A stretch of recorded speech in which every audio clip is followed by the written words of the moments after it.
ഹിന്ദുക്കളുടെ ദേവതകളിൽ ഒന്നാണ് ഗന്ധർവൻ. ഗന്ധർവന്മാർ ദേവലോകത്തെ ഗായകരാണ്. ഇവർ അതിസുന്ദരന്മാരുമാണ്.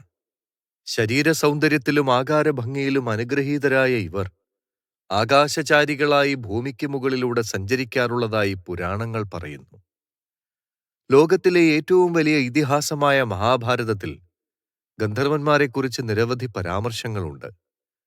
ഗന്ധർവന്മാർ ഭൂമിയിലേക്ക് ഇറങ്ങിവരുന്ന സമയം ഗന്ധർവയാമം എന്നാണ് അറിയപ്പെടുന്നത്. അപ്സരസുകളാണ് ഗന്ധർവന്മാരുടെ പത്നിമാർ. ഗന്ധർവ സ്ത്രീകളെന്നും അപ്സരസുകൾ അറിയപ്പെടുന്നു. അപ്സരസുകൾ ദേവസദസ്സിലെ നർത്തകിമാരാണ്. അപ്സരസുകൾ അതിസുന്ദരികളാണ്. അവർക്ക് നിത്യ യൗവനമുണ്ട്. രംഭ, ഉർവശി, മേനക, തിലോത്തമ എന്നിവരാണ് ഏറ്റവും പ്രശസ്തകളായ അപ്സരസുകൾ. ദേവന്മാരും അസുരന്മാരും ചേർന്ന് പാലാഴി കടഞ്ഞപ്പോൾ അതിൽ നിന്നുയർന്നു വന്നവരാണ് അപ്സരസുകളെന്ന് വാൽമീകി രാമായണം ബാലകാണ്ഡത്തിൽ പറയുന്നു. സരസിൽ നിന്നുണ്ടായവർ എന്ന അർത്ഥത്തിലാണ് അപ്സരസ് എന്ന പേരുണ്ടായത്. കശ്യപന് ഭാര്യ മുനിയിലുണ്ടായതാണ് അപ്സരസുകളെന്ന് ഭാഗവത പുരാണത്തിൽ പറയുന്നു. പ്രഥയുടെ മക്കളാണ് അപ്സരസുകളെന്ന് ഭാരതത്തിൽ പറയുന്നു. 60 കോടി അപ്സരസുകൾ ഉണ്ടെന്നാണ് പുരാണങ്ങൾ പറയുന്നത്. മഹാഭാരതത്തിൽ 45 അപ്സരസുകളെപ്പറ്റി പ്രതിപാദിക്കുന്നുണ്ട്. ഋഗ്വേദത്തിലും അപ്സരസുകളെപ്പറ്റി പരാമർശമുണ്ട്. ഉർവശിയും ഭർത്താവായ പൂരൂരവസും തമ്മിലുള്ള സംഭാഷണമാണ് ഒരു സൂക്തത്തിലെ പ്രതിപാദ്യ വിഷയം.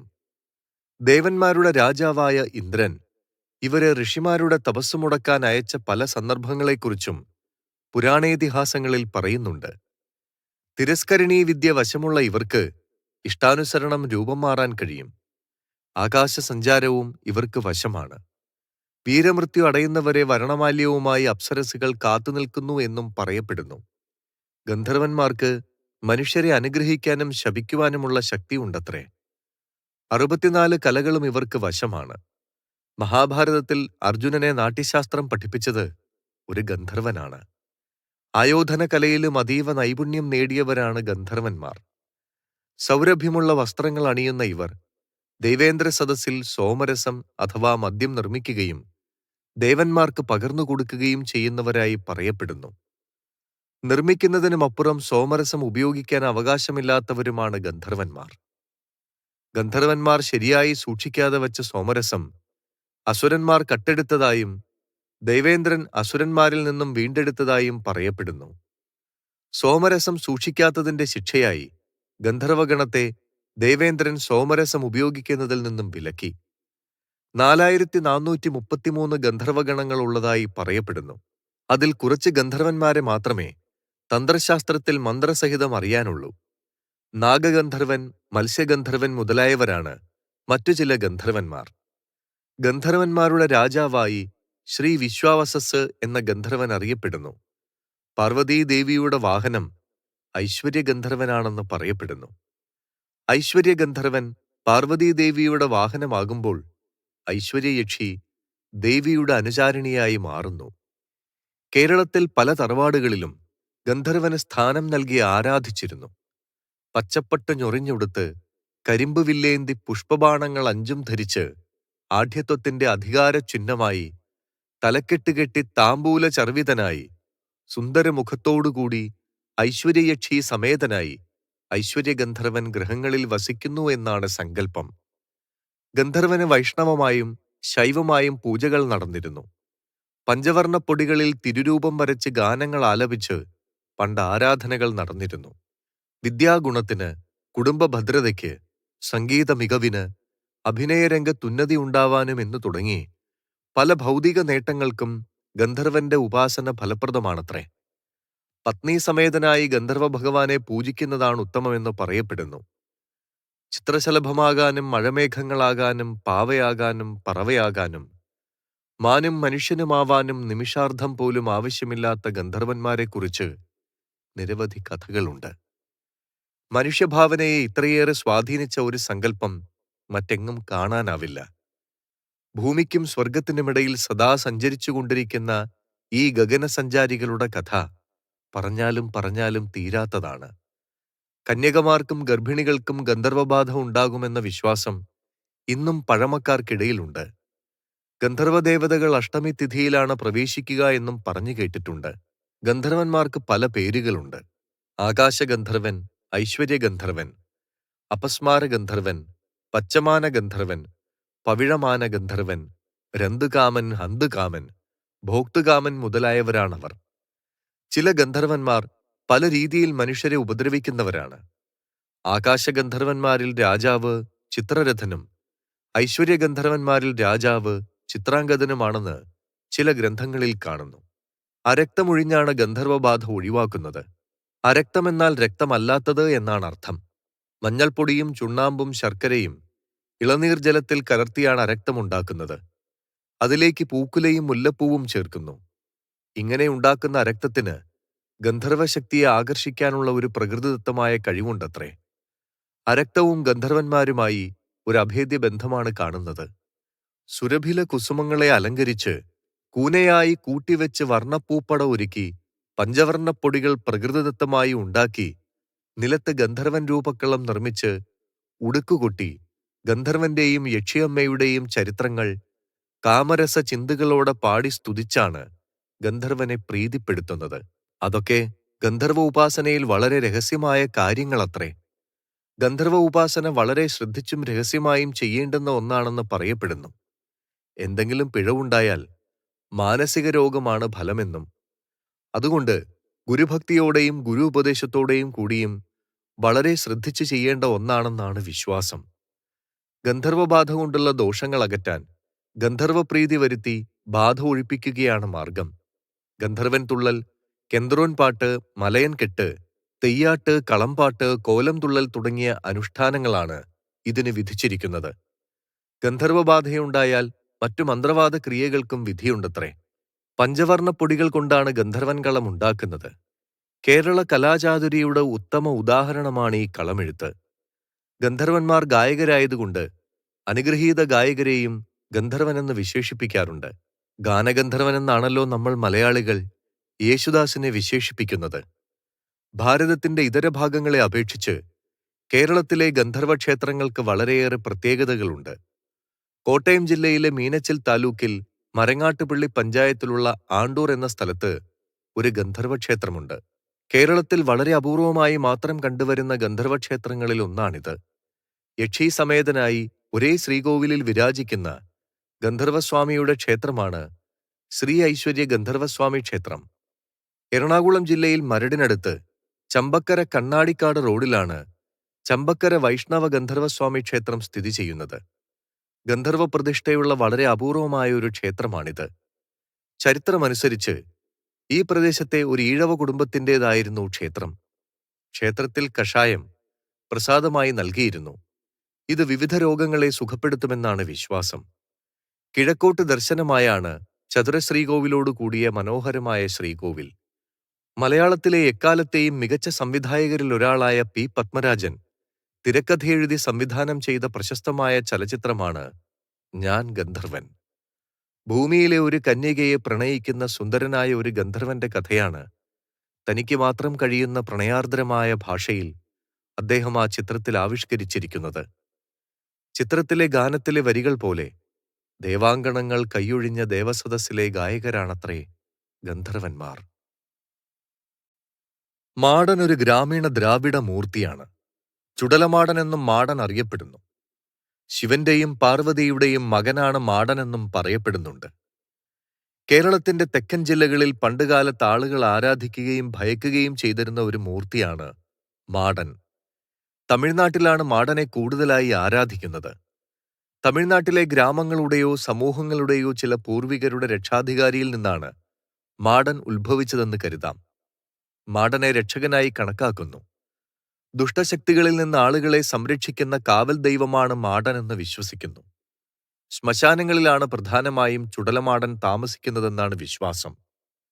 ശ്മശാനങ്ങളിൽ നിന്നും പുറപ്പെടുന്ന ദുഷ്ടശക്തികളെ നിയന്ത്രിക്കുവാൻ ശിവൻ അവനെ സൃഷ്ടിക്കുകയും ചുടലമാടൻ എന്ന പേര് നൽകുകയും ചെയ്തതായി പറയപ്പെടുന്നു.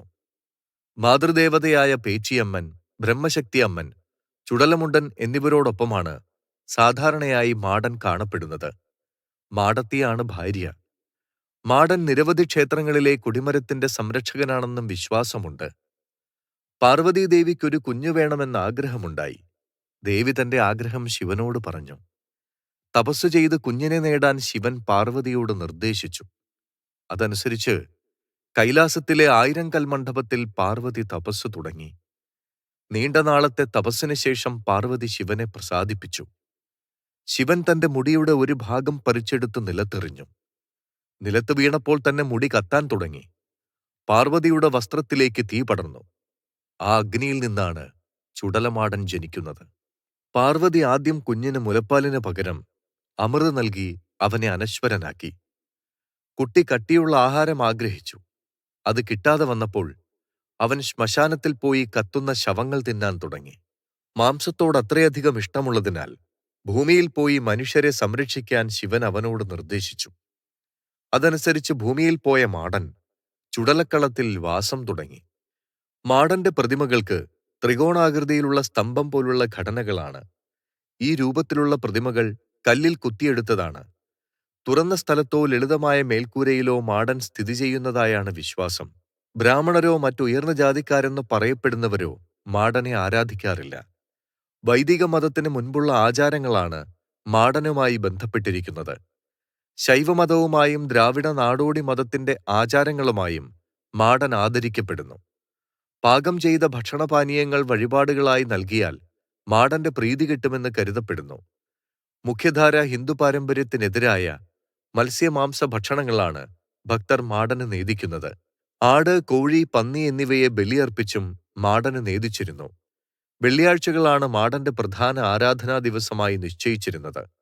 മാടന്റെ പ്രധാന ഉത്സവങ്ങൾ വർഷം തോറും നടത്തപ്പെടുന്നു.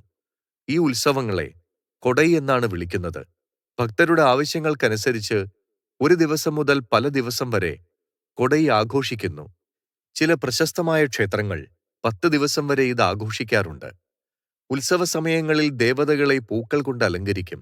ചില ആളുകൾ ഈ സന്ദർഭത്തിൽ മാടന്മാരാവുകയും ഭക്തർ അവരിലൂടെ മാടനോട് സംസാരിക്കുകയും ചെയ്യുന്നു.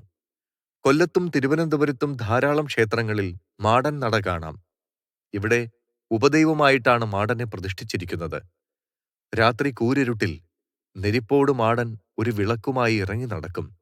മാടനെ എപ്പോഴും നമുക്ക് കാണാൻ കഴിഞ്ഞെന്ന് വരില്ല. ചിലപ്പോൾ ഒരു തീനാളം മാത്രം സഞ്ചരിക്കുന്നത് കാണാം. കുട്ടികൾ രാത്രി പുറത്തിറങ്ങരുതെന്നും പുറത്തിറങ്ങിയാൽ മാടനെ കണ്ട് പേടിക്കുമെന്നും പഴയകാലത്തെ അമ്മൂമ്മമാർ പറയും. നിഴൽ നോക്കി അടിച്ചുകൊല്ലുന്ന ദുർദേവതയാണ് മാടനെന്നാണ് സങ്കല്പം. ഒറ്റപ്പാളയിൽ തീർത്ത മുഖാവരണവും നെഞ്ചുമാലയുമാണ് മാടൻ കോലത്തിന്റെ വേഷം. തൊപ്പിമാടൻ, വടിമാടൻ, ചുടലമാടൻ, കാലമാടൻ എന്നിങ്ങനെ പല പേരുകളിൽ അറിയപ്പെടുന്ന മാടൻ കോലങ്ങളുണ്ട്. തൊപ്പിമാടന് തൊപ്പിയുണ്ടായിരിക്കും, വടിമാടന് വടിയും. ഇടത് കൈ കിളത്തി മുന്നോട്ടും വലത് കൈ പിന്നോക്കമായി മുന്നോക്കം വെച്ചും ഇടയിലൂടെ പിടലിയോട് ചേർത്ത് വച്ചിരിക്കുന്ന വടി ബലപ്പെടുത്തി ആകാശത്തേക്ക് നോക്കിക്കൊണ്ടാണ് മാടൻ കോലം തുള്ളുന്നത്. രോഗപീഠ ബാധിച്ച് അനാഥമായ ആത്മാക്കൾ ഭൂമിയിൽ അലയാനിടവരുത്താതെ നിഴൽ നോക്കി അടിച്ചു കൊല്ലാൻ ശിവന്റെ നിർദ്ദേശപ്രകാരം ഭൂമിയിലെത്തുന്ന ദേവകിങ്കരനാണ് കാലമാടൻ. പ്രേതബാധയിൽ നിന്നുള്ള മോചനത്തിനായി കാലമാടൻ കോലം തുള്ളുന്നു. 5.25 കോൽ ഉയരത്തിൽ ചട്ടമുണ്ടാക്കി കരിമ്പടം കൊണ്ട് പൊതിഞ്ഞ് അതിനുള്ളിൽ നിന്നുകൊണ്ടാണ് കാലമാടൻ തുള്ളുന്നത്. രക്ഷ കിട്ടാത്ത ഒരു സ്ത്രീയുടെ ആത്മാവിനെയാണ് മറുത എന്ന് വിളിക്കുന്നത്. ഈ ആത്മാവ് സദാ അലഞ്ഞു നടക്കുകയാണെന്നാണ് വിശ്വാസം. പല നാടുകളിലും ഈ വിശ്വാസം നിലനിൽക്കുകയും ഇതിന്റെ ശല്യം ഒഴിവാക്കുന്നതിനായി പ്രത്യേക ആരാധനകളും പൂജകളും നടത്തുകയും ചെയ്യാറുണ്ട്. മറുതയുടെ ശല്യം ദുർമരണത്തിന് വരെ കാരണമാകുമെന്ന് പഴമക്കാർ വിശ്വസിച്ചിരുന്നു. ഇതുമായി ബന്ധപ്പെട്ട നിരവധി കഥകളുണ്ട്. മറുത എന്ന സങ്കല്പം പകയുമായി അലഞ്ഞുതിരിഞ്ഞു നടക്കുന്ന ഒരു സ്ത്രീയുടെ ആത്മാവുമായി ബന്ധപ്പെട്ടതാണ്. അതിനാൽ ഈ വിശ്വാസത്തെ എല്ലാവരും ഭയക്കുന്നു. കോലം തുള്ളലിലും പടേനിയിലും മറുതാക്കോലം തുള്ളാറുണ്ട്. തള്ളമറുത, പിള്ളമറുത, പച്ചമറുത, പാണ്ടിമറുത, കാലകേശി മറുത, പണ്ടാരമറുത, ഈശാന്തൽ മറുത എന്നിങ്ങനെ മറുത പലവിധമുണ്ട്. ഓരോ മലകളാണ് ഈ ദേവതകളുടെ ദേവത എന്നും ചിലർ കരുതുന്നു. മറുതയെ ഒരു ദേവതയായി സങ്കല്പിക്കുന്നവരുണ്ട്. പടയണിയിൽ മറുതാക്കോലം ഒറ്റപ്പാളയിലാണ് ചിത്രീകരിക്കുന്നത്. സേലം കന്യാകുമാരി നാഷണൽ ഹൈവേയിൽ ഹരിപ്പാടിന് പോകുന്ന വഴിയിൽ നാഷണൽ ഹൈവേയുടെ തൊട്ടടുത്തുള്ള ഒരു പ്രദേശമാണ് മറുതമുക്ക്. ഈ സ്ഥലത്ത് മറുതയുടെ ശല്യമുണ്ടെന്ന് നാട്ടുകാർ വിശ്വസിക്കുന്നു. സന്ധ്യ കഴിഞ്ഞാൽ ഈ വഴിയിലൂടെ കഴിയുന്നതും ആളുകൾ സഞ്ചരിക്കാറില്ലത്രേ. നാഷണൽ ഹൈവേയിൽ നിന്ന് ഗ്രാമത്തിലേക്ക് പോയാൽ ഗ്രാമാതിർത്തിയിൽ കാടും വള്ളികളും പടർന്നു പിടിച്ച് പന്തലിച്ചു കിടക്കുന്ന ഒരരയാൽ കാണാം. ഇവിടെയാണത്രേ മറുത വസിക്കുന്നത്. ഈ അരയാലിന് പിറകിലായി ഒരു ചതുപ്പ് നിലവും ചെളി നിറഞ്ഞ ചാലുമുണ്ട്. മറുതെ ആക്രമിച്ച് കൊലപ്പെടുത്തുന്നവരുടെ മൃതദേഹങ്ങൾ പിറ്റേന്ന് ഈ ചാലിലാണ് കാണപ്പെടുന്നത്. മറുത വസിക്കുന്ന ആൽമരം ഉഗ്രവിഷമുള്ള സർപ്പങ്ങളുടെ സങ്കേതമാണ്. എവിടെ നോക്കിയാലും പാമ്പുകൾ. ഈ ആൽമരത്തിന്റെ ചുവട്ടിൽ നിധിയുണ്ടെന്നും സർപ്പങ്ങൾ ആ നിധിക്ക് കാവൽ നിൽക്കുകയാണെന്നുമാണ് ഇവിടെയുള്ള ജനങ്ങളുടെ വിശ്വാസം. നേരം ഇരുട്ടിക്കഴിഞ്ഞാൽ ആരും ഈ ആൽമരത്തിന്റെ അടുത്തോ പരിസര പ്രദേശങ്ങളിലോ പോകാറില്ല. സന്ധ്യയ്ക്ക് അവിടെ എത്തുന്നവർ ഒരു ഹിപ്നോട്ടിസത്തിന് അടിമപ്പെടുകയും മറ്റൊരു ലോകത്തിൽ എത്തുകയും ചെയ്യുന്നു എന്ന് പറയപ്പെടുന്നു. മുന്നിലുള്ള ചാല് നീണ്ടുനിവർന്ന് വിശാലമായി കിടക്കുന്ന വയലായി അവർക്ക് തോന്നുന്നുവത്രേ. ആരോ മുന്നോട്ട് നടക്കാൻ അവരെ പ്രേരിപ്പിക്കുന്നതായി തോന്നുകയും അങ്ങനെ മുന്നോട്ട് നടന്ന ചാലിൽ വീണു മരിക്കുകയുമാണത്രേ ചെയ്യുന്നത്. നിരവധി ആളുകൾ ഈ ചാലിൽ വീണു മരിച്ചതിനാൽ നാട്ടുകാർ ഈ ചാൽ മണ്ണിട്ട് നികത്താൻ ശ്രമിക്കുകയുണ്ടായി. എന്നാൽ ഇട്ട മണ്ണ് മുഴുവൻ താഴ്ന്നു പോവുകയും ചതുപ്പുനിലം കൂടുതൽ ആഴം പ്രാപിക്കുകയുമാണ് ചെയ്തത്. ആളുകൾ വീണു മരിച്ച ചാലിന്റെ ഒരു ഭാഗത്ത് ഒരു പ്രത്യേക തരം ചെടി വളർന്ന് കാടുപോലെ രൂപപ്പെട്ടിരിക്കുന്നു. ഈ ചെടി വളർന്നാൽ ആ പ്രദേശം മുടിയുമെന്നാണ് കാർന്നോന്മാരുടെ വിശ്വാസം. നാട്ടുകാർ ഈ ചെടിയെ പിഴുതെറിയാൻ JCB ഉപയോഗിച്ചുവെങ്കിലും JCB കൊണ്ടുപോലും ഈ ചെടി പിഴുതെടുക്കാൻ സാധിക്കാതെ വരികയും അത് കൂടുതൽ ശക്തിയിൽ തഴച്ചു വളരുകയും ചെയ്തു. രാത്രികാലങ്ങളിൽ ഈ ചാലിന്റെ അടുത്തുനിന്ന് ഒരു തീഗോളം ഉയർന്ന് തെക്കുനിന്ന് വടക്കോട്ട് പോകാറുണ്ടെന്ന് പറയപ്പെടുന്നു. രാത്രിയിൽ മറുത തീഗോളമായും രണ്ടാൾ പൊക്കമുള്ള ഭീകരരൂപമായും സഞ്ചരിക്കാറുണ്ടെന്നും നാട്ടുകാർ പറയുന്നു. പണ്ടിവിടെ ജീവിച്ചിരുന്ന ഒരു സ്ത്രീയുടെ ആത്മാവാണിതെന്നും ഈ ഗ്രാമവാസികൾ കാരണമാണ് അവർ മരിച്ചതെന്നും ആ പകയാണ് തലമുറകളായി ഈ ഗ്രാമത്തെ പിന്തുടരുന്നതെന്നും കാരണവന്മാർ പറയുന്നു. പണ്ട് ഈ ദേശത്ത് ചായക്കട നടത്തിയിരുന്ന ഒരു സ്ത്രീക്ക് വസൂരി ബാധിച്ചു അത്രേ. അവർ സഹായത്തിനായി ഈ പ്രദേശത്ത് ഓടി നടന്നു. നാട്ടുകാരവരെ മറുതയെന്ന് വിളിച്ചാട്ടിപ്പായിക്കുകയും കല്ലെടുത്തെറിയുകയും ചെയ്തു. അങ്ങനെ മരിച്ച അവരുടെ ആത്മാവാണ് മറുതയായി ഈ നാട്ടുകാരെ ഇന്നും ശല്യം ചെയ്യുന്നതെന്നുമാണ് മറ്റൊരു കഥ. ഈ കഥകൾ വിശ്വസിക്കാത്തവരുമുണ്ട്. അവർ പലതവണ ഈ പ്രദേശത്തിന്റെ പേര് മാറ്റാൻ ശ്രമിച്ചുവെങ്കിലും അവിടം ഇന്നും മറുതമുക്കായി അറിയപ്പെടുന്നു. മറുത വസൂരി ദേവതയായും ആരാധിക്കപ്പെടുന്നു. മറുതക്കോലത്തിന്റെ മുഖം മൂടി ഒറ്റ അങ്കണ ഇല കൊണ്ടാണ് നിർമ്മിച്ചിരിക്കുന്നത്. മുഖത്ത് കരിപ്പൊടി എണ്ണയിൽ കലർത്തിയതാണ്. കൂടാതെ വ്യാജ പല്ലുകളുമുണ്ട്. കുരുത്തോല ഉപയോഗിച്ചാണ് മറുതക്കോലത്തിന്റെ മുടി ഉണ്ടാക്കുന്നത്. വസ്ത്രധാരണം കൂടുതലും പച്ചയാണ്. മറുതക്കോലങ്ങൾ കത്തുന്ന പന്തങ്ങൾ, വിറകുകൾ, വീശുപാള, മുറം മുതലായവ വഹിക്കുന്നു. മറുതക്കോലത്തിന്റെ നൃത്തം മാതൃത്വത്തിന്റെയും നർമ്മത്തിന്റെയും ഭക്തിയുടെയും വിവിധ വികാരങ്ങൾ പ്രകടിപ്പിക്കുന്നു. കരിമറുത, കാലകേശിമറുത, പച്ചമറുത, പണ്ടാരമറുത, തള്ളമറുത, ഈസന്തൻ മറുത എന്നിവയാണ് കേരളത്തിൽ അവതരിപ്പിക്കുന്ന മറുതാക്കോലത്തിന്റെ വ്യത്യസ്ത ഇനങ്ങൾ. രോഗപീഠകളിൽ നിന്നുള്ള മോചനമാണ് മറുതാക്കോലം തുള്ളുന്നതിലൂടെ ലക്ഷ്യമാക്കുന്നത്. പനി, ഉഷ്ണം, വിയർപ്പ്, ചൂട് എന്നിവയും പിത്തവും മറുതാക്കോലം തുള്ളിച്ചൊഴിവാക്കാമെന്നാണ് ഭക്തരുടെ വിശ്വാസം.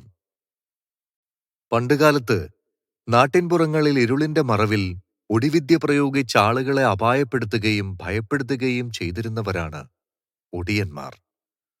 ഒടിമറയുക എന്നാൽ വേഷപ്രച്ഛന്നനാവുക എന്നാണ് അർത്ഥമാക്കുന്നത്.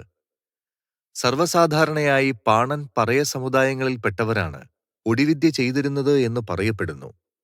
ഒടിയനെക്കുറിച്ച് പറഞ്ഞുകേട്ട അറിവുകൾ മാത്രമാണ് നമുക്കുള്ളത്. ഒടിയന്റെ പ്രവർത്തനങ്ങൾക്ക് ശാസ്ത്രീയ തെളിവുകളൊന്നും കണ്ടെത്തിയിട്ടില്ല. നാടോടി കഥകളും അന്ധവിശ്വാസങ്ങളും നിറഞ്ഞിരുന്ന പഴയ കാലഘട്ടത്തിലെ വാമൊഴികളിലൂടെയാണ് ഒടിയൻ കഥ പ്രചാരം നേടിയത്. മറുത, മാടൻ, യക്ഷി എന്നിവരൊക്കെ മനുഷ്യമനസ്സിൽ ഭീതി സൃഷ്ടിച്ചിരുന്ന അതേ കാലഘട്ടത്തിലാണ് മനുഷ്യകുലത്തിൽ നിന്ന് ഒടിയൻ ജനമനസ്സുകളിൽ ഭയം സൃഷ്ടിച്ചത്.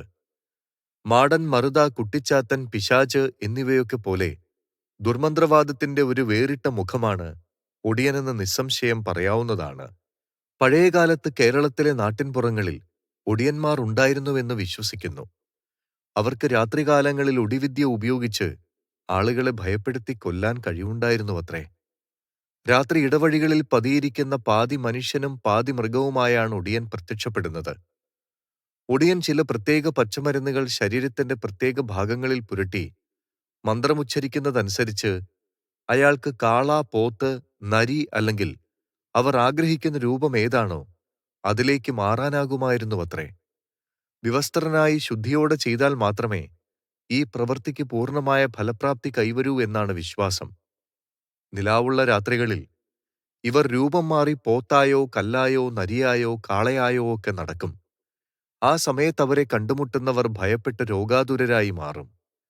വിരോധമുള്ള ആളുകളെ ഇവർ കാളയുടെയോ പോത്തിന്റെയോ ഒക്കെ രൂപത്തിലെത്തി ആക്രമിച്ചു കൊല്ലും.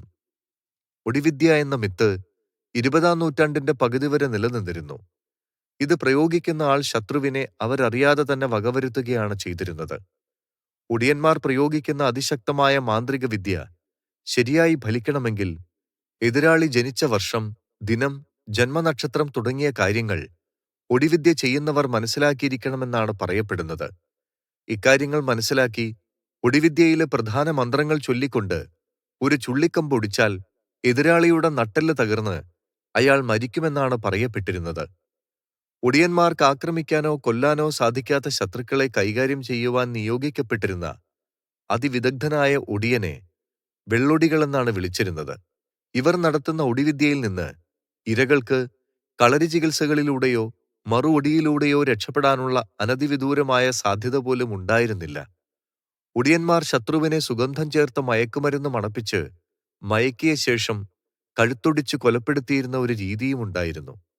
കൊലപ്പെടുത്തേണ്ട ആളെ നിരന്തരം നിരീക്ഷിച്ച് സ്ഥിരമായി പോകുന്ന വഴിയിൽ വെച്ച് ഈ മയക്കുമരുന്ന് മണപ്പിക്കുകയും പിന്നെ വലിച്ചുകൊണ്ടുപോയി മരച്ചില്ലകളുടെയോ വേരുകളുടെയോ ഇടയിൽ തല കയറ്റി വെച്ച് ശരീരം തിരിച്ച് കഴുത്തൊടിക്കുന്നതുമാണ് ഒടിയന്റെ രീതി.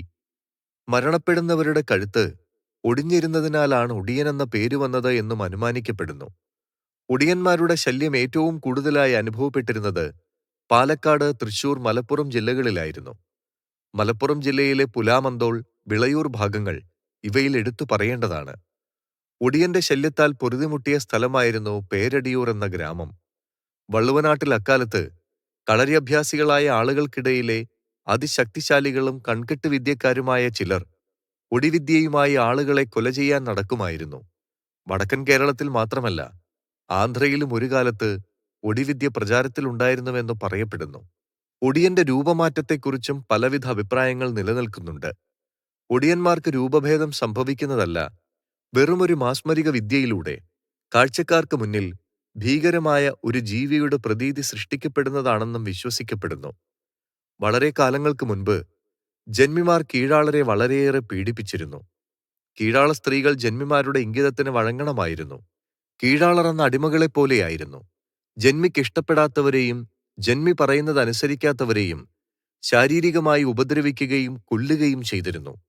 ഭയവും ഈ ജന്മിമാരെ എതിർക്കാനുള്ള കെൽപ്പില്ലായ്മയും കാരണം കീഴാളർ അവർ നേരിടുന്ന അപമാനങ്ങളും പീഡനങ്ങളും നിശബ്ദമായി സഹിച്ചുകൊണ്ടിരുന്നു. ഈ സാഹചര്യങ്ങൾക്കൊരു മാറ്റം വരുത്തുവാനുറച്ച ഒരു പാണൻ മണ്ണുകുഴച്ച് പാകപ്പെടുത്തി ഒരു ബിംബത്തെ ഉണ്ടാക്കുകയും ആ ബിംബത്തെ അവർണർക്ക് ആരാധിക്കാൻ പറ്റിയ രൂപത്തിലാക്കുന്നതിനായി അഗ്നിയിലിട്ട് കരിച്ചെടുക്കുകയും ചെയ്തു. ഈ രൂപം കരിങ്കുട്ടി എന്ന പേരിൽ വിളിക്കപ്പെട്ടു. പാണൻ ഈ ബിംബത്തെ ദിവസവും ഉപാസിക്കാൻ തുടങ്ങി. ഒരിക്കൽ കരിങ്കുട്ടി എന്ന ഉപാസനാമൂർത്തി പാണനിൽ പ്രസാദിച്ച് അയാളുടെ മുന്നിൽ പ്രത്യക്ഷപ്പെട്ടു അത്രേ. തന്റെ ജാതിക്കാരെ ദ്രോഹിക്കുന്നവരെ ഉന്മൂലനം ചെയ്യാനുള്ള ശക്തി തരുവാൻ പാണൻ മൂർത്തിയോട് അപേക്ഷിച്ചു. എന്നാൽ അങ്ങനെയുള്ള ഒരു വരം കൊടുക്കാൻ കരിങ്കുട്ടിക്ക് കഴിഞ്ഞില്ല.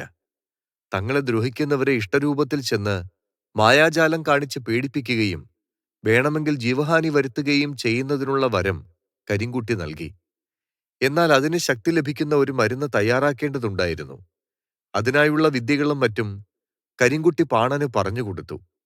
വിചാരിച്ച അത്രയും എളുപ്പമായിരുന്നില്ലെങ്കിലും അതിനുവേണ്ടി എത്ര കഷ്ടപ്പെടുന്നതിനും അവൻ തയ്യാറായിരുന്നു. ഒടിമരുന്ന് തയ്യാറാക്കുന്നതിന് കടിഞ്ഞൂൽ ഗർഭമുള്ള അന്തർജനത്തിന്റെ മറുപിള്ളയെ തന്നെ വേണമായിരുന്നു. ഇത്തരത്തിലുള്ള അന്തർജനങ്ങളെ കണ്ടെത്തി മയക്കി മുളങ്കത്തി ഉപയോഗിച്ച് വയറുകീറി മറുപിള്ളയെ പുറത്തെടുക്കുന്നതായിരുന്നു രീതി. എന്നാൽ വയറുകീറിയ മുറിവ് മറയ്ക്കുന്നതിനുള്ള മായാവിദ്യയും ചെയ്ത് പിന്നീട് രാവിലെ ആവുമ്പോഴേക്ക് ഇവർ മരിച്ചു കിടക്കുന്ന അവസ്ഥയായിരുന്നു ഉണ്ടായിരുന്നത്. മറുപിള്ളയിൽ നിന്നും ഉണ്ടാക്കിയെടുക്കുന്ന മരുന്ന് ആകെ 2-3 തുള്ളി മാത്രമേ ഉണ്ടായിരുന്നുള്ളൂ. ഇത് ചില പച്ചിലകളുമായി ചേർത്ത് ചെവിയുടെ പിറകിൽ തേച്ചു പിടിപ്പിച്ചായിരുന്നു ഒടിവിദ്യ നടത്തിയിരുന്നത്. ശത്രുനാശം തന്നെയാണ് ഇതിലൂടെ പ്രധാനമായും ഒടിയന്റെ ലക്ഷ്യം. ഇതിനുവേണ്ടി അതികഠിനമായ വ്രതാനുഷ്ഠാനങ്ങളും നടത്തിയിരുന്നു. ഇഷ്ടരൂപം സ്വീകരിച്ച് ശത്രുക്കളെ വകവരുത്തുന്നതിൽ ഒടിവിദ്യ പ്രയോഗിക്കുന്നവർ നാട്ടിൽ പിന്നീട് ധാരാളമുണ്ടായി. പ്രത്യേകമായി തയ്യാറാക്കിയ ഈ ദ്രാവകം ചെവിയുടെ പിന്നിൽ തേച്ചു പിടിപ്പിച്ച് ഒടിയൻ വേഷം മാറും. ശത്രുവിനെ കൊന്നതിന് ശേഷം കലിയടങ്ങാതെ വീട്ടിലേക്ക് തിരിച്ചെത്തുന്ന ഒടിയന്റെ ദേഹത്ത് ചൂടുവെള്ളമോ കാടിവെള്ളമോ ഒഴിച്ചാൽ മാത്രമേ ഒടിയന് സ്വരൂപത്തിലേക്ക് എത്തുന്നതിന് സാധിക്കുകയുള്ളൂ. എന്നാൽ ഏതെങ്കിലും കാരണവശാൽ ഒടിയന്റെ ദേഹത്ത് ചൂടുവെള്ളമോ കാടിവെള്ളമോ ഒഴിക്കാൻ കഴിയാതിരുന്നാൽ വീട്ടിലെ സ്ത്രീയെയും ഒടിയൻ കൊലപ്പെടുത്തുമായിരുന്നു എന്നാണ് വിശ്വാസം. ഒടിവിദ്യയ്ക്ക് വേണ്ടി തയ്യാറെടുക്കുന്ന ഒടിയന് അസാധാരണമായ കാഴ്ചശക്തി ഉണ്ടെന്നാണ് പറയുന്നത്. അതിനായി നത്തിന്റെ തലയിൽ നിന്നും എടുക്കുന്ന ഒരു പ്രത്യേക തരത്തിലുള്ള മഷി അവർ കണ്ണിൽ പുരട്ടുമായിരുന്നു എന്നാണ് പറയുന്നത്. ഇതവർക്ക് അസാധാരണമായ കാഴ്ചശക്തി നേടിക്കൊടുക്കുന്നു എന്നാണ് വിശ്വാസം. അസാധാരണ ശക്തിയും ഇവർക്ക് ആ സമയത്തുണ്ടാവുന്നു. വൈദ്യുതിയില്ലാത്ത അക്കാലത്ത് പാടത്തുകൂടിയോ ഇടവഴിയിലൂടെയോ ഒറ്റയ്ക്ക് നടക്കുന്നവരെ മാത്രമേ ഒടിയൻ ആക്രമിക്കാറുണ്ടായിരുന്നുള്ളൂ. ചൂടുകൊണ്ടാൽ പിന്നെ ഒടിയന് യഥാർത്ഥ രൂപത്തിലേക്ക് തിരിച്ചുവരാതെ മാർഗമില്ല എന്ന കേട്ടറിവിൽ അക്കാലത്ത് ആളുകൾ രാത്രിയിൽ കയ്യിൽ ചൂട്ടുകറ്റ പോലെ തൊട്ടാൽ പൊള്ളുന്ന എന്തെങ്കിലുമൊക്കെ കരുതാറുണ്ടായിരുന്നു. പിന്നീട് ഒടിയന്മാർക്ക് ആരെയും എന്തും ചെയ്യാമെന്ന സ്ഥിതിയായി. ജന്മിമാരുടെ പ്രതാപകാലം കഴിഞ്ഞ് ഈ പാണന്റെ കുടുംബത്തിൽപ്പെട്ട ആർക്കോ ഈ തൈലം ലഭിക്കുകയും അത് പരീക്ഷിക്കാൻ തുടങ്ങിയത് മുതലാണ് നാട്ടുകാർക്ക് നിരന്തരമായ ഒടിയശല്യം അനുഭവപ്പെട്ടു തുടങ്ങിയതത്രേ. ഒറ്റയ്ക്ക് രാത്രിയിൽ സഞ്ചരിക്കുന്നവരെ കണ്ടാൽ മിന്നൽപ്പിണരിന്റെ വേഗതയിൽ ഒടിയന്മാർ ആക്രമണം നടത്തുമായിരുന്നു. ഒടിയനെ കണ്ടെത്തുന്നതിന് വേണ്ടി ചില സൂത്രവിദ്യകൾ പണ്ട് കാരണവന്മാർ ഉപയോഗിച്ചിരുന്നു. ഏതെങ്കിലും മൃഗത്തിന്റെ രൂപത്തിലാണ് ഒടിയൻ ആക്രമണത്തിന് എത്തുന്നതെങ്കിൽ ഒരിക്കലും ആ മൃഗം പൂർണ്ണമായുള്ള അവസ്ഥയിലായിരിക്കുകയില്ല.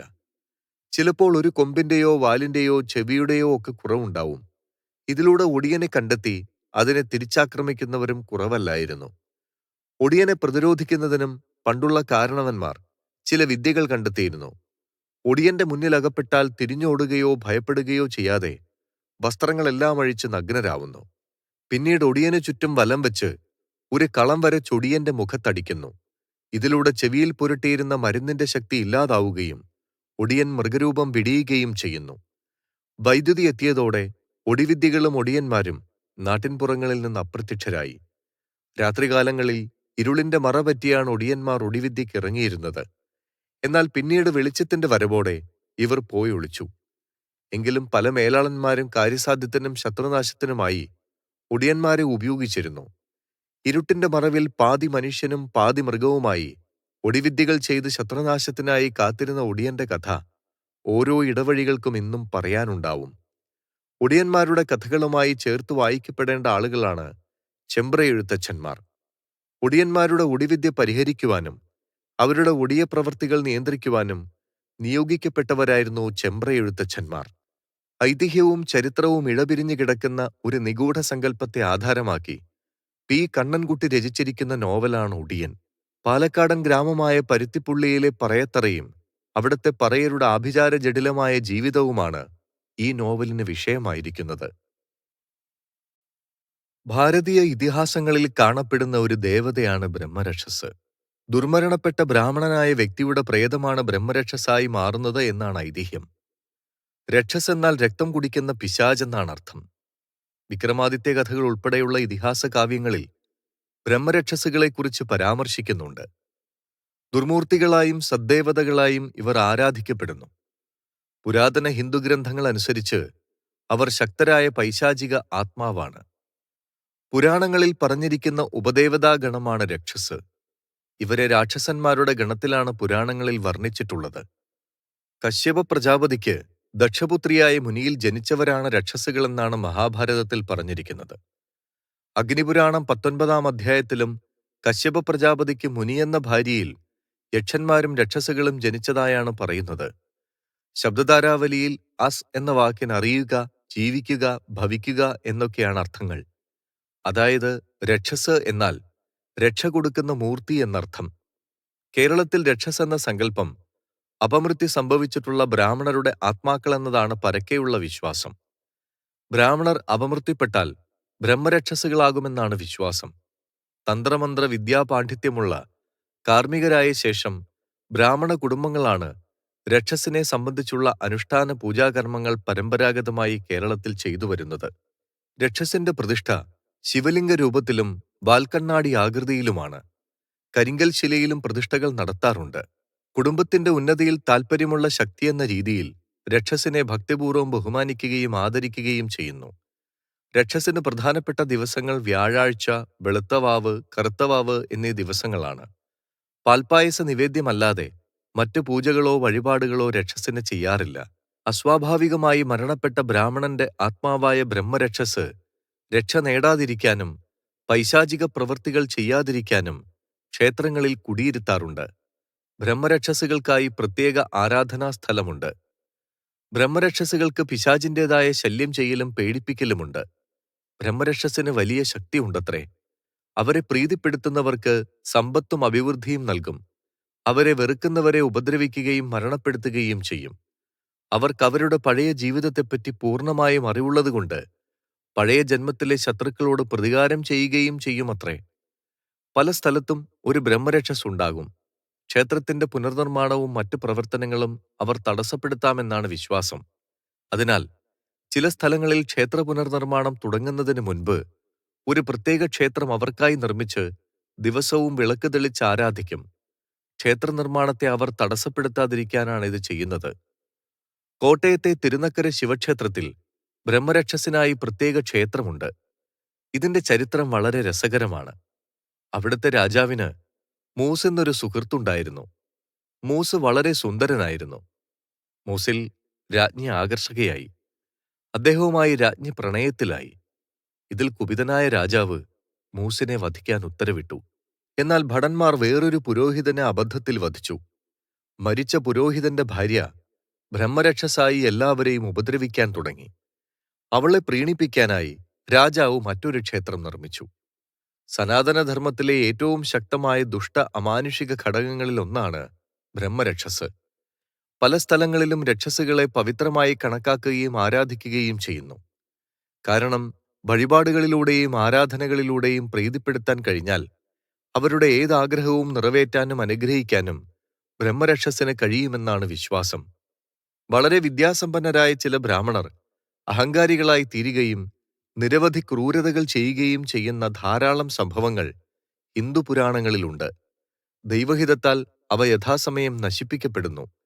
അവരെ ഒരു പാഠം പഠിപ്പിക്കാനും വിമോചനത്തിലുള്ള വഴി കാണിച്ചുകൊടുക്കാനും അവരെ ബ്രഹ്മരക്ഷിതാക്കളാക്കി മാറ്റുന്നു. ബ്രാഹ്മണർ വധിക്കപ്പെടുകയോ അപമൃത്യു ആകുകയോ ചെയ്താൽ ബ്രഹ്മരക്ഷസായി മാറുമെന്നാണ് വിശ്വാസം. ബ്രഹ്മരക്ഷസുകൾ വേദനയും നിരാശയും ക്രോധവുമായി നീങ്ങിക്കൊണ്ടിരിക്കുന്നു. തങ്ങളുടെ പാത മുറിച്ചു കടക്കുന്ന ആളുകളുടെ പ്രവർത്തനങ്ങളെ തടസ്സപ്പെടുത്തുന്നു. ചില അപൂർവ സന്ദർഭങ്ങളിൽ ജീവിതത്തിൽ തനിക്ക് പൂർത്തീകരിക്കപ്പെടാത്ത ചില ലക്ഷ്യങ്ങൾ കൈവരിക്കാൻ അവർ ആളുകളെ തന്റെ വരുതിയിലുമാക്കുമത്രേ. ബ്രഹ്മരക്ഷസ് ആധിപത്യം പുലർത്തുന്ന ആളുകൾ ഈ പൈശാചിക ശക്തികളുടെ സമ്പൂർണ്ണ നിയന്ത്രണത്തിലായി മാനസിക രോഗികളായി സമനില തെറ്റി ഭ്രാന്തന്മാരെപ്പോലെ പെരുമാറാൻ തുടങ്ങുമെന്നുമാണ് വിശ്വാസം. ബ്രഹ്മരക്ഷസുകളെക്കുറിച്ച് മറ്റൊരു കഥയുണ്ട്. ഒരിക്കൽ ശിവനും പാർവതിയും കൈലാസത്തിലിരിക്കുമ്പോൾ പാർവതി ശിവനോട് ചോദിച്ചു, ഈ പ്രപഞ്ചം എത്ര മനോഹരമാണ്, പിന്നെ എന്തിനാണ് ഇരുട്ടുള്ളതെന്ന്. തമസിന്റെ ആൾരൂപമായി ഒരാൾക്ക് ഈ ലോകത്ത് ജീവിക്കാൻ കഴിയുമോ എന്ന് പാർവതി വീണ്ടും ചോദിച്ചു. അത് സാധ്യമാണെന്നും അത് തന്റെ ശക്തിയെ അത്ഭുതപ്പെടുത്തുന്നുവെന്നും ശിവൻ മറുപടി പറഞ്ഞു. ബ്രഹ്മരക്ഷകളെക്കുറിച്ച് ശിവൻ പാർവതിയോട് പറഞ്ഞു. ബ്രഹ്മാവ് ഈ പ്രപഞ്ചം സൃഷ്ടിച്ചപ്പോൾ അവൻ തന്റെ സൃഷ്ടി സത്വ, രാജ, തമസ് എന്നിവയിൽ പ്രകൃതിയുടെ 3 രീതികൾ സന്നിവേശിപ്പിച്ചു. അതിനാൽ പ്രകൃതിയുടെ ആ രീതികൾ അദ്ദേഹം സന്നിവേശിപ്പിച്ചപ്പോൾ തന്റെ സൃഷ്ടിയെ കൂടുതൽ മുന്നോട്ട് കൊണ്ടുപോകാൻ അവയിലും പ്രവർത്തിച്ചു. അദ്ദേഹം സത്വത്തിൽ തുടങ്ങി രജസിലേക്കും പിന്നീട് തമസ്സിലേക്കും നീങ്ങി. തന്റെ സൃഷ്ടിയുടെ പൂർത്തീകരണത്തിന് ശേഷം തന്റെ എല്ലാ മാനസപുത്രന്മാരും ഗ്രഹത്തിന്റെ ഭാഗമാകാതിരിക്കാൻ തീരുമാനിച്ചതിനാൽ ഭാവിയിലെ ഉപജീവനം ഉറപ്പാക്കുന്ന ഒരു ഘടകം ഈ സൃഷ്ടിയിൽ പ്രധാനമായും ഉൾപ്പെടുത്താൻ അദ്ദേഹം തീരുമാനിച്ചുവത്രേ. ആ ഘടകം തമസ് അഥവാ ഇരുട്ടായിരുന്നു. എന്നാൽ തമസിന്റെ പ്രഭാവം കാരണം അദ്ദേഹത്തിന്റെ മനസ്സും കളങ്കപ്പെട്ടു. തമസിന്റെ പ്രതിരൂപമായ മറ്റൊരു പുത്രനെയും സൃഷ്ടിക്കേണ്ടി വന്നു. അതാണ് രക്ഷസ്. സത്വത്തിന്റെ പ്രതിരൂപമായിരുന്ന മറ്റ് മാനസപുത്രന്മാരിൽ നിന്ന് വ്യത്യസ്തമായി ബ്രഹ്മരക്ഷസ് ഒരു തമസപ്രകൃതക്കാരനും ശക്തനുമായിരുന്നു. ബ്രഹ്മാവ് സൃഷ്ടിച്ചതിനാൽ അദ്ദേഹം ബ്രഹ്മരക്ഷസ് എന്ന് പരിചയപ്പെടുത്തി. ബ്രഹ്മാവിനെപ്പോലെ തന്നെ ശക്തനാക്കാൻ രക്ഷസ് ആവശ്യപ്പെട്ടു. ബ്രഹ്മാവ് അത് നിരസിച്ചു. ബ്രഹ്മാവ് ആഗ്രഹിച്ച ഫലം രക്ഷസിൽ നിന്നും കിട്ടാത്തതിനാൽ അദ്ദേഹം ബ്രഹ്മരക്ഷസിനെ നിരാകരിക്കുകയും പ്രപഞ്ചത്തിന്റെ വിവിധ കോണുകളിൽ അലഞ്ഞുതിരിയാൻ വിടുകയും ചെയ്തു. വിദ്യാഭ്യാസവും ആത്മീയ ജ്ഞാനവും ഇല്ലാത്ത രക്ഷസ് നിരവധി ഗുരുക്കന്മാരെ തേടിയെങ്കിലും എല്ലാവരും അവനെ നിരസിച്ചതിനാൽ ഒടുവിൽ ശിവന്റെ അടുത്ത് അഭയം തേടി. പ്രസിദ്ധമായ സൂര്യശതകം, അതായത് സൂര്യഭഗവാനെ സ്തുതിക്കുന്ന 100 ശ്ലോകങ്ങൾ രചിച്ച 7-ാം നൂറ്റാണ്ടിലെ സംസ്കൃത കവി മയൂർ ഭട്ട ബ്രഹ്മരക്ഷസിനാൽ അസ്വസ്ഥനായിരുന്നുവെന്ന് പറയപ്പെടുന്നു. ബീഹാറിലെ ഔറംഗാബാദ് ജില്ലയിൽ സ്ഥിതി ചെയ്യുന്ന പ്രസിദ്ധമായ സൂര്യക്ഷേത്രത്തിൽ തപസ്സു ചെയ്യുകയായിരുന്നു അദ്ദേഹം. ബ്രഹ്മരക്ഷസ് താമസിച്ചിരുന്ന വൃക്ഷത്തിന്റെ ചുവട്ടിൽ മയൂർ ഭട്ടൻ തപസ്സു ചെയ്യുകയും ശ്ലോകങ്ങൾ സൃഷ്ടിക്കുകയും ചെയ്തിരുന്നു. മയൂർ ഭട്ടൻ പറഞ്ഞ വാക്യങ്ങൾ ആവർത്തിച്ചുകൊണ്ട് ബ്രഹ്മരക്ഷസ് അദ്ദേഹത്തെ അസ്വസ്ഥനാക്കി. രക്ഷസിനെ പരാജയപ്പെടുത്താൻ മയൂർ ഭട്ടൻ മൂക്കിലൂടെ വാക്കുകൾ ഉച്ചരിക്കാൻ തുടങ്ങി. ബ്രഹ്മരക്ഷസിനോ മറ്റാത്മാക്കൾക്കോ മൂക്കില്ലാത്തതിനാൽ അത് പരാജയപ്പെടുകയും വൃക്ഷം ഉപേക്ഷിക്കുകയും ചെയ്തു. അതുടൻ ഉണങ്ങിപ്പോയി. ആത്മാവ് പോയതിനു ശേഷം മയൂർ ഭട്ടന് സമാധാനപരമായി സൂര്യനെ സ്തുതിച്ചുകൊണ്ട് 100 ശ്ലോകങ്ങൾ സൃഷ്ടിക്കാൻ കഴിഞ്ഞു. പഞ്ചതന്ത്രം തുടങ്ങിയ പഴയ ഇന്ത്യൻ കഥകളിലും മറ്റ് പഴയ കഥകളിലും ബ്രഹ്മരക്ഷസുകൾ ഒരു സ്ഥിരം സവിശേഷതയായിരുന്നു. ഈ കഥകൾ അനുസരിച്ച് ബ്രഹ്മരക്ഷസ് ഏതെങ്കിലും വ്യക്തിയിൽ പ്രസാദിച്ചാൽ എന്തെങ്കിലും വരം, പണം, സ്വർണം എന്നിവ ലഭിക്കുമായിരുന്നു. മിക്ക കഥകളിലും അവരെ ഭീകരരും നിന്ദ്യവുമായാണ് ചിത്രീകരിച്ചിരിക്കുന്നത്. തലയിൽ രാക്ഷസനെപ്പോലെ കൊമ്പുകളുമായി അവർ മരത്തിൽ തലകീഴായി തൂങ്ങിക്കിടക്കുന്നതായി പറയപ്പെടുന്നു. പല ഹൈന്ദവ ക്ഷേത്രങ്ങളിലും, പ്രത്യേകിച്ച് മഹാരാഷ്ട്ര, കേരളം, കർണാടക തുടങ്ങിയ സ്ഥലങ്ങളിലെ ക്ഷേത്രങ്ങൾക്ക് പുറത്ത് ബ്രഹ്മരക്ഷസിന്റെ വിഗ്രഹങ്ങൾ കാണാം. അവിടെ പൂജ ചെയ്യുകയും എണ്ണവിളക്ക് കത്തിക്കുകയും ചെയ്യുന്നു. മടിക്കേരിയിൽ ഓംകാരേശ്വർ ക്ഷേത്രത്തിൽ ബ്രഹ്മരക്ഷസിന്റെ പ്രതിഷ്ഠയുണ്ട്. ശൃംഗേരിയിലെ മലയാള ബ്രഹ്മക്ഷേത്രത്തിലും ബ്രഹ്മരക്ഷസുണ്ട്.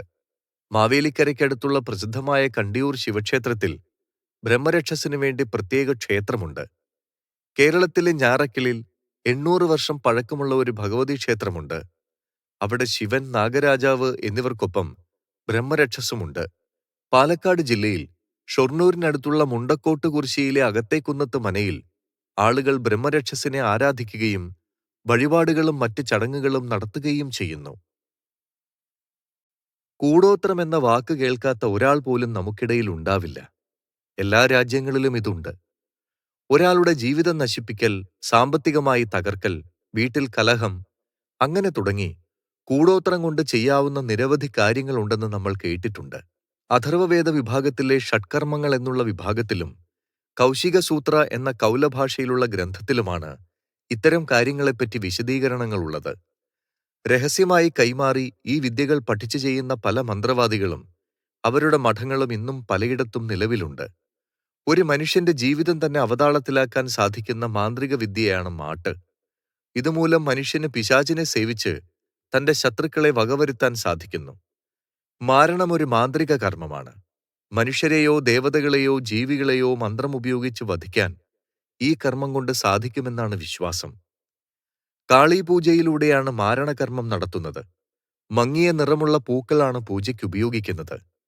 വീടിന്റെ അഗ്നികോണിന് അഭിമുഖമായി ഇരുന്നുകൊണ്ട് കറുത്ത വാവ്, കറുത്ത പക്ഷത്തിലെ പഞ്ചമി, അഷ്ടമി എന്നീ ദിവസങ്ങളിലും ഞായർ, ശനി, ചൊവ്വ എന്നീ ദിവസങ്ങളിലും മാരണം ചെയ്യാവുന്നതാണെന്നാണ് വിശ്വാസം. കരിങ്ങാലിച്ചമത കടുകെണ്ണയിൽ മുക്കി ഹോമിച്ചാണ് മാരണം ചെയ്യേണ്ടത്. മാരണം ചെയ്യുമ്പോൾ കഴുതപ്പല്ലുകൊണ്ട് നിർമ്മിച്ച ജപമാല ഉപയോഗിക്കുകയും പോത്തിൻതോലിൽ ഇരിക്കുകയും ചെയ്യണമെന്ന് വിശ്വാസമുണ്ട്. മന്ത്രവാദത്തിലെ ഷഡ്കർമ്മങ്ങളിൽ കളം വരയ്ക്കൽ ഒരു പ്രധാന ഭാഗമാണ്. പക്ഷേ മാട്ട്, മാരണം, ദോഷപ്പണി എന്നീ പേരുകളിൽ അറിയപ്പെടുന്ന ദുർമന്ത്രവാദ ക്രിയകൾക്ക് കളം വരയ്ക്കാറില്ല. ഐതിഹ്യമാലയിൽ തേവലശ്ശേരി നമ്പിയെപ്പറ്റിയുള്ള അതിശയോക്തിപരമായ വിവരണങ്ങളിൽ ഇദ്ദേഹത്തിന് മറ്റു മന്ത്രവിദ്യകളിൽ എന്ന പോലെ മാരണത്തിലും പ്രാവീണ്യമുണ്ടായിരുന്നുവെന്ന് പറയുന്നുണ്ട്. ആഭിചാര കർമ്മങ്ങളിലൊന്നാണ് മാരണം. ഭൈരവാദി പഞ്ചമൂർത്തികളെയോ മറ്റു വനമൂർത്തികളെയോ ജപിച്ചയക്കുകയെന്നത് ഇതിന്റെ ഒരു വശമത്രേ.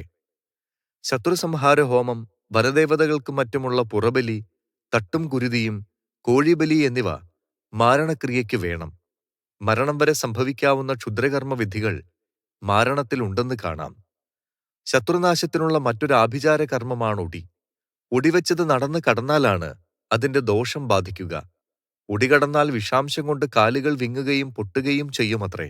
മാന്ത്രിക വിദ്യയുടെ ഒരു വശമാണ് മറിവ്. യഥാർത്ഥ രൂപത്തെ മറച്ചുവെക്കുന്നതാണ് മറിവ്. മായവും മറിവും എന്നൊരു പ്രയോഗം ഭാഷയിൽ നിലവിലുണ്ട്. ബുദ്ധിപരമായ മാന്ദ്യമുണ്ടാക്കാൻ മറിവ് എന്ന മാന്ത്രിക ക്രിയ കൊണ്ട് സാധിക്കുമത്രേ. ആൾമറിവ് അതിൽ പ്രധാനമാണ്. ഒരാൾ നീണ്ടുകിടന്ന് കോടിവസ്ത്രം പുതപ്പിച്ച് കുരുതി നിറച്ച് വായ കെട്ടിയ ഒരു കുംഭം നെഞ്ചിൽ കമിഴ്ത്തിവെച്ച് അതിൻമുകളിൽ പലക വെച്ച് മുഷ്ടി കൊത്തുകയെന്നത് മറിവിന്റെ കർമ്മമാണത്രേ. മുഷ്ടികർമ്മം അഥവാ മന്ത്രവാദപരമായ മിക്ക കർമ്മങ്ങളുടെയും അന്ത്യത്തിൽ പതിവുണ്ട്. ചെന്നാർവള്ളി, ഞെഴുകിൻകോല്, ഈയച്ചേമ്പ്, തേങ്ങാക്കുലയല്ലി, കടുക്ക തുടങ്ങിയവ കെട്ടി തേങ്ങയുടെ മുകളിൽ വെച്ച് 4 ഭാഗത്തു നിന്നും കുത്തുകയാണ് മുഷ്ടിയുടെ മുഖ്യ ചടങ്ങ്. ഞരമ്പുവേദന, ശാരീരികമായ ക്ഷീണം തുടങ്ങിയവയ്ക്കും മുഷ്ടികൊത്തൽ ക്രിയ കഴിപ്പിക്കും. ചില മന്ത്രവാദികൾക്ക് മാന്ത്രിക ശക്തി ആഭിചാരക്രിയ മുഖേന സ്തംഭിപ്പിക്കുവാനുള്ള കഴിവുണ്ട്. അതാണ് സ്തംഭനക്രിയ. പ്രവൃത്തികൾക്ക് തടസ്സമുണ്ടാക്കുകയാണ് അതിന്റെ ലക്ഷ്യം. ശത്രുസ്തംഭനം, നാവടക്കം, ബാധാനിരോധം എന്നിങ്ങനെ സ്തംഭനക്രിയകൾ പല പ്രകാരമാണ്. ജലസ്തംഭനം, കുക്കുടസ്തംഭനം, നാളികേര സ്തംഭനം എന്നിങ്ങനെ സ്തംഭനം ചെയ്യുന്ന രീതികളിലും വ്യത്യാസമുണ്ട്. കള്ളന്മാരുടെയും മറ്റും കുടല് സ്തംഭിപ്പിക്കുവാൻ സ്തംഭനക്രിയ കൊണ്ട് സാധിക്കുമെന്ന വിശ്വാസം നിലവിലുണ്ടായിരുന്നു. കുടത്തിൽ കുരുതിവെള്ളവും മറ്റും നിറച്ചു കുഴിച്ചിടുകയാണ് ജലസ്തംഭനം. കോഴിയുടെ വായയിൽ ചില പ്രത്യേക മരുന്നുകൾ നിറച്ച് കഴുത്തറുത്ത് ഹോമിക്കുകയാണ് കുക്കുടസ്തംഭനം. ഇളനീര് തുരന്ന് മരുന്നു നിറച്ച് സ്ഥാപിക്കുകയാണ് നാളികേര സ്തംഭനം. വെള്ളരിക്ക, കോഴിമുട്ട തുടങ്ങിയവയും സ്തംഭനക്രിയയ്ക്ക് ഉപയോഗിക്കാം. കക്ഷപുടം തുടങ്ങിയ ചില ഗ്രന്ഥങ്ങളിൽ വിവിധ തരത്തിലുള്ള സ്തംഭനക്രിയ നടത്തേണ്ടത് എപ്രകാരമെന്ന് പറയുന്നുണ്ട്. മന്ത്രങ്ങളുടെയും തന്ത്രങ്ങളുടെയും ഔഷധങ്ങളുടെയും സംയുക്ത പ്രയോഗമാണ് അവയിൽ അടങ്ങിയിട്ടുള്ളത്. കുങ്കുമം കൊണ്ട് പെരുമരത്തോലിൽ മന്ത്രപൂർവ്വം ശത്രുവിന്റെ പേരെഴുതി കുറച്ച് നൂൽ കെട്ടുകയെന്നത് ശത്രുസ്തംഭനത്തിന്റെ മറ്റൊരു മാർഗമാണ്. ശത്രുദോഷം വരുത്തുന്ന മാന്ത്രിക ക്രിയയാണ് ആഭിചാരം. ഏതെങ്കിലും തന്റെ ശത്രുവിനെ കൊല്ലാനോ അപകടത്തിൽപ്പെടുത്താനോ ദോഷങ്ങൾ വരുത്താനോ ചില മന്ത്രവാദികൾ ചെയ്യുന്ന ദുഷ്കർമ്മം. ഏതെങ്കിലും ഒരു ലോഹത്തകിടിൽ സാധ്യായ നാമം എഴുതി ചില അടയാളങ്ങളും കളങ്ങളും ശത്രുവിന്റെ ചിത്രവും വരച്ച് ഇത്ര ദിവസം എന്ന കണക്കിൽ പൂജ ചെയ്തെടുക്കുന്നു. തകിട് ചുരുട്ടി ഒരു കുഴിയിലോ മറ്റേതെങ്കിലും പ്രത്യേകതരം സാധനങ്ങളിലോ അടക്കം ചെയ്ത് ശത്രു വരുന്ന വഴിയിൽ സ്ഥാപിച്ച് അയാൾ അറിയാതെ മറികടത്തുകയോ ചവിട്ടുകയോ ചെയ്യിക്കുന്നു. അങ്ങനെ കൃത്യമായി മന്ത്രം ചെയ്ത് സ്ഥാപിച്ചാൽ ഇത്ര ദിവസത്തിനകം ശത്രുവിൽ ഫലം കാണുമെന്നാണ് വിശ്വാസം. തകിട് കൂടാതെ പൂച്ച, തവള, ഓന്ത്, പല്ലി, കോഴി എന്നിവയെ കൊന്ന് തലയറുത്തും ഇത് ചെയ്യാറുണ്ട്. ചൊറിച്ചിലുള്ള ചേനയിലും ഈ ആഭിചാരം ചെയ്യുന്നതായി പറയുന്നു. വീടും നാടും ഉപേക്ഷിച്ചു പോകാൻ ഒരുവനെ പ്രേരിപ്പിക്കുന്ന അവസ്ഥയാണ് ഉച്ചാടനം. സ്ഥാനഭ്രംശമെന്നും ഇതിനർത്ഥം കൽപ്പിക്കാറുണ്ട്. സ്വന്തം വീടും വസ്തുവകകളും അന്യാധീനപ്പെട്ട് നശിച്ച് ആഹാരത്തിന് വകയില്ലാതെ മറ്റൊരു ദേശത്തേക്ക് ഓടിപ്പോകേണ്ടി വരുന്ന അവസ്ഥയാണിത്. പണ്ട് പല രോഗങ്ങളും ഉച്ചാടനത്തിലൂടെ ഭേദമാക്കാറുണ്ടായിരുന്നുവത്രേ. പച്ചനിറത്തിലുള്ള പൂക്കൾ കൊണ്ട് ദുർഗാഭഗവതിയെ പൂജിക്കുകയാണ് ഉച്ചാടനത്തിൽ ചെയ്യാറ്. ശത്രുപക്ഷത്ത് നിൽക്കുന്ന രണ്ടുപേർ തമ്മിൽ പരസ്പര വൈര്യം ജനിപ്പിച്ച് അവരെ തകർക്കുക എന്ന ലക്ഷ്യമാണ് വിദ്വേഷേണ കർമ്മത്തിനും മന്ത്രങ്ങൾക്കുമുള്ളത്. പല നിറത്തിലുമുള്ള പൂക്കൾ കൊണ്ട് ജ്യേഷ്ഠാഭഗവതിയെ പൂജിക്കുകയാണ് വിദ്വേഷണത്തിന് ചെയ്യുന്നത്. വീടിന്റെ നിര്യതി കോണിൽ ആ ദിക്കിലേക്ക് തിരിഞ്ഞിരുന്ന് വേണം പൂജ ചെയ്യേണ്ടത്. വെളുത്ത പക്ഷത്തിലെ ഏകാദശി, ദശമി, നവമി, അഷ്ടമി എന്നീ തിഥികളിലും വെള്ളിയാഴ്ച, ശനിയാഴ്ച എന്നീ ദിവസങ്ങളിലുമാണ് വിദ്വേഷണം ചെയ്യേണ്ടത്. കുറുക്കന്റെ തോലിൽ കുക്കുടാസനത്തിലിരുന്ന് വേണം മന്ത്രം ജപിക്കേണ്ടതത്രേ. രോധനമെന്ന രീതിയിൽ വേണം മന്ത്രം ജപിക്കേണ്ടത്. നാമത്തിന്റെ ആദ്യഭാഗത്തും മധ്യത്തിലും ഒടുവിലും മന്ത്രം ജപിക്കുന്ന രീതിയാണിത്. ഹോമത്തിന് കള്ളിച്ചമതയും അഗസ്ത്യ എണ്ണയും വേണം. കടൽനാക്കുകൊണ്ടുള്ള ജപമാല വേണം ഉപയോഗിക്കേണ്ടത്. സാത്താൻ ആരാധനയാണ് കറുത്ത കുർബാനയുടെ പ്രധാന ഉദ്ദേശം.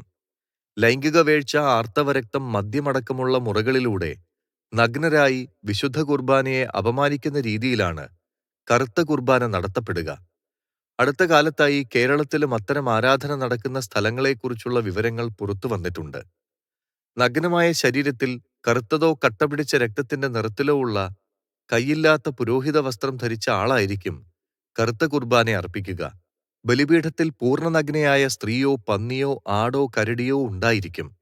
അശുദ്ധമായ ആർത്തവ രക്തവും ബീജവും കലർത്തിയ ഓസ്തി കത്തിക്കുകയോ എറിഞ്ഞു കളയുകയോ ആശീർവദിച്ച വീഞ്ഞ് തറയിൽ ഒഴിച്ചു കളയുകയോ ചെയ്യാറുണ്ട്. വിശുദ്ധ കുർബാനയിൽ ഉപയോഗിക്കുന്ന വീഞ്ഞിന് പകരം കറുത്ത കുർബാനയിലാവട്ടെ തലയോട്ടിയിൽ നിറച്ച മൂത്രമോ ആർത്തവ രക്തമോ ആവും ഉപയോഗിക്കുക. മനുഷ്യക്കൊഴുപ്പിൽ ഉണ്ടാക്കിയെടുത്ത കറുത്ത മെഴുകുതിരി, കുറുക്കന്റെ തൊലിയിലോ മനുഷ്യന്റെ തൊലിയിലോ പൊതിഞ്ഞ ബൈബിൾ എന്നിവയും കറുത്ത കുർബാനയിൽ ഉപയോഗിക്കപ്പെടുന്നുണ്ട്. ആഘോഷങ്ങളിൽ മൊരിച്ച മനുഷ്യമാംസവും ഇവർ ഉപയോഗിക്കാറുണ്ടെന്ന് പറയപ്പെടുന്നു. ക്രിസ്ത്യൻ പ്രാർത്ഥനകളെ തലതിരിച്ചാണ് ഇവർ ചൊല്ലുക. God and evil four good എന്നീ പ്രയോഗങ്ങളാണ് സാത്താനെ വർണ്ണിക്കാൻ കറുത്ത കുർബാനയിൽ ഉപയോഗിക്കുന്നത്. ക്രിസ്തുമതത്തെ നിന്ദിക്കുന്ന പദപ്രയോഗങ്ങളാണ് കറുത്ത കുർബാനയിൽ ഉടനീളം ഉപയോഗിക്കുക. ക്രിസ്തുവിന്റെ അടയാളമായ കുരിശിനെ നിന്ദിക്കുന്നതിനായി കാൽവെള്ളയിലാണ് അവർ കുരിശ് പച്ചകുത്താറുള്ളത്. വിശുദ്ധ വസ്തുക്കളെയും കുരിശിനെയും തുപ്പുക, ചവിട്ടുക തുടങ്ങിയവയും കറുത്ത കുർബാനയുടെ ഭാഗമാണ്. കൊച്ചി തന്നെയാണ് സാത്താൻ സേവയുടെ പ്രധാന കേന്ദ്രമെന്ന് അന്വേഷകർ ചൂണ്ടിക്കാട്ടുന്നു. കേരളത്തിലെ 7 ജില്ലകളിൽ സാത്താൻ സേവക്കാർക്ക് ആരാധനാലയമുണ്ടത്രേ. വിചിത്രമായ ആചാരങ്ങളും അനുഷ്ഠാനങ്ങളും എന്നും മനുഷ്യനെ ഭ്രമിപ്പിച്ചിരുന്നു. വിശ്വാസത്തിന്റെ പാതയിലൂടെ നടക്കുമ്പോൾ ചിലർക്ക് ആത്മവിശ്വാസം കൂടുതൽ നേടാൻ കഴിയുകയും മറ്റു ചിലർക്ക് ആത്മവിശ്വാസം നഷ്ടമാവുകയും ചെയ്യുന്നു. യക്ഷിയും ഗന്ധർവനും മാടനും മറുതയുമൊക്കെയുള്ള ഇരുൾ നിറഞ്ഞ ഒരു കാലഘട്ടം വെളിച്ചം വന്നപ്പോൾ നമ്മുടെ നാട്ടിൽ നിന്നും അപ്രത്യക്ഷമായി. അറിവിനും വെളിച്ചത്തിനുമാണല്ലോ അജ്ഞതയുടെ ഇരുളകറ്റാൻ കഴിയുക.